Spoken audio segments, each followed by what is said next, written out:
கதை கற்பூர நாயக்கர். கதை ஆசிரியர் திரு கிவாஜா அவர்கள். ஜமீன்தார் கற்பூர நாயக்கருக்கு சாப்பிடத் தெரியும். வக்கணையாக உணவு ருசி கண்டு உடம்பை முழுவென்று உடம்பை வைத்திருக்க தெரியும். ஆடை ஆபரணங்களை அணிந்து மினுக்கத் தெரியும். செக்கச்செவேல் என்ற திருமேனியும் வெள்ளை விளையர் என்ற வஸ்திரமும் பட்டுக்கரை அங்கவஸ்திரமும் முறுக்கு மீசையும் பட்டை நாமமுமாக அவர் கட்டிலில் உட்கார்ந்திருக்கும் பொழுது பார்த்தால் நிச்சயமாக திருஷ்டி விழும் என்பதில் சந்தேகமே இல்லை. நாயக்கர் தோத்திரப்பிரியர்.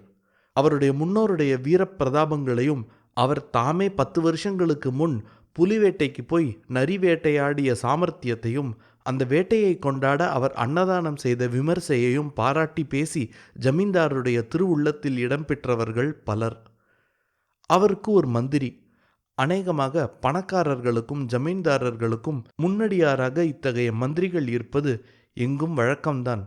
இவரும் முதலில் ஜமீன்தாருக்கு இங்கீதமாக பேசி அவர் பிரியத்துக்கு ஆளானவரே. வாய்ச்சவடால் அடிப்பதிலும் யாரையும் மடக்கி பேசுவதிலும் ஆள் மிகவும் கெட்டிக்காரர். தெரியாத விஷயங்களிலெல்லாம் தலையிட்டு கொண்டு பேசுவதில் அவருக்கு உள்ள துணிவு வேறு யாரிடமும் இராது.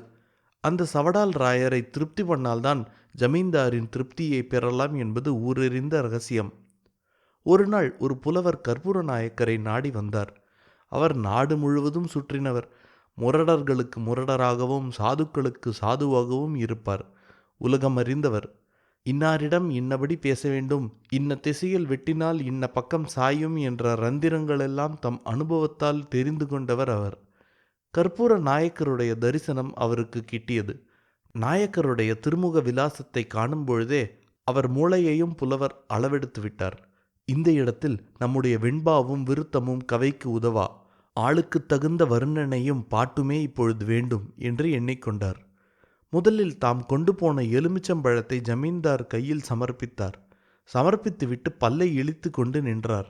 ஜமீன்தார் புலவரை தம் கடாட்ச வீட்சண்யத்தால் ஒரு தடவை பார்த்துவிட்டு அருகில் நின்ற தம் அந்தரங்க மந்திரியை பார்த்தார். அந்த பார்வையில் இவரை விசாரிக்க வேண்டும் என்ற அர்த்தம் இருப்பது மந்திரிக்கும் தெரியும்.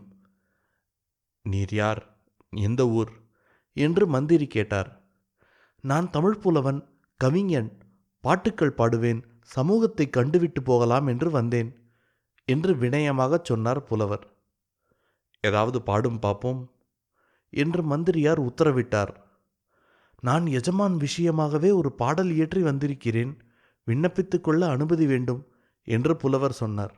ஜமீன்தார் தம்முடைய ஹூங்காரத்தால் அனுமதி தந்தார். புலவர் கிராமத்து கைத்தொழில்களில் பாடும் ராகத்திலேயே பாட்டை பாட ஆரம்பித்தார். கோவை பழம்போல சிவந்த நாயகரே என்று தொடங்கினார். பாட்டை சொல்லும்பொழுதே உடம்பை நெளித்து கொண்டு கையை குவித்து கோவை பழம் என்று தெரியும்படி அபிநயம் பிடித்தார். ஜமீன்தாருக்கு தம் திருமேனியை புலவர் வர்ணிக்கிறார் என்பது தெரிந்தது. அவருக்கு தெளிவாக விளங்கும் வார்த்தைகளால் தானே புலவர் சொல்கிறார்.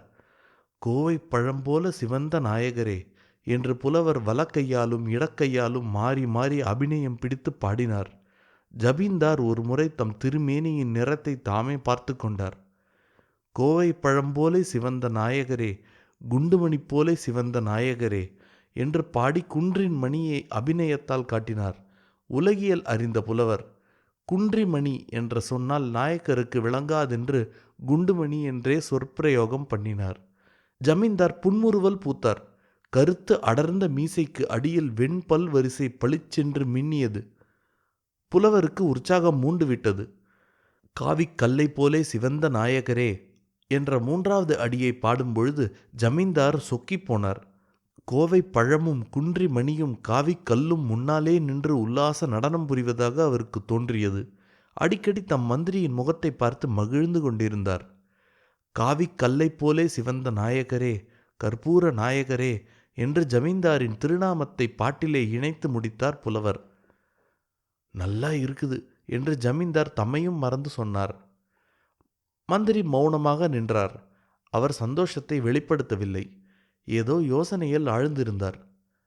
என்னப்பா சும்மா நிற்கிறாய், பாட்டு எப்படி? ஜமீன்தாரே இப்படி கேட்கும் பொழுது மந்திரி எப்படி மௌனத்தை கலைக்காமல் இருக்க முடியும்? எங்கே பாட்டை இன்னும் ஒரு தரம் சொல்லும் என்றார் மந்திரி. கோவை பழம்போல சிவந்த நாயக்கரே, குண்டுமணி போல சிவந்த நாயக்கரே, காவிக் கல்லை போல சிவந்த நாயகரே, கற்பூர நாயக்கரே என்று பாட்டு முழுவதையும் சொன்னார் புலவர். மந்திரி எதையோ கண்டுபிடித்தவரைப் போல திடீரென்று, அதுதான் சொல்கிறேன் என்று சொல்லி ஜமீன்தாரை பார்த்தார். மந்திரி என்ன சொல்கிறார் என்பதை அவர் அறிய விரும்பினார். இதிலே குண்டுமணி இருக்கிறதே, அதை பற்றி தான் சொல்கிறேன்.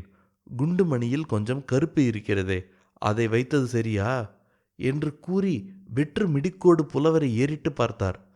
புலவர் இடி விழுந்தது போல திடுக்கிட்டு முகஞ்சுண்டி தோல்வியுற்று வந்த வழியே போய்விடுவார், தம்முடைய சாமர்த்தியத்தை ஜமீன்தார் அறிந்து பாராட்டுவார் என்றெல்லாம் அவர் கோட்டை கட்டலானார். புலவரோ இதற்கெல்லாம் அயர்ந்த பேர் வழி அல்ல.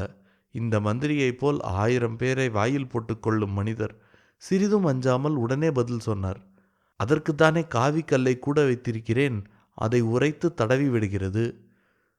பலே பலே என்று ஜமீன்தார் ஆனந்தத்தால் துள்ளினார். சவடால் ராயர் வாயடங்கினார். புலவர் அந்த சந்தோஷ வேகத்திலேயே சன்மானம் பெற்று கொண்டு போனார். முற்றும்.